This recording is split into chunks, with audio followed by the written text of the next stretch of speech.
वालाला perfect powder बसण्यासाठी आजची powder मारतोय। तर हवेतील नायट्रोजन वाढल्याने शेंडा बघा किती फास्ट पळतोय, म्हणजे वाढतोय। तो शेंडा स्टॉप करण्यासाठी आज ही पावडर मारायची आहे, टिल्क आणि कुमान। तर आजची जर पावडर चांगली बसली तर 2-3 दिवसात फुलकळी लागेल, भाव असतो तोपर्यंत माल मार्केटला गेला की बरं वाटतं। तर बघा तुम्ही कशाची लागवड केली असेल, तुम्हाला तर माहितीच असेल जर शेतकरी असाल तर बघा पावडर कशा पद्धतीने बसते आज।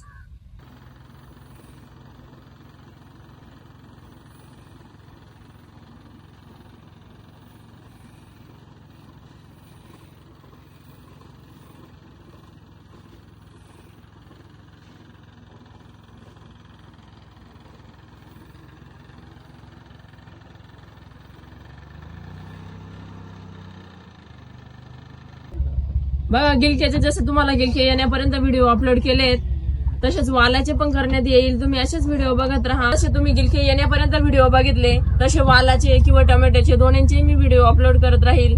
अजून त्यांना काही फळ आलेले नाहीये, पण आल्यानंतर हे व्हिडिओ टाकण्यात येईल। तुम्ही असेच व्हिडिओ बघत राहा।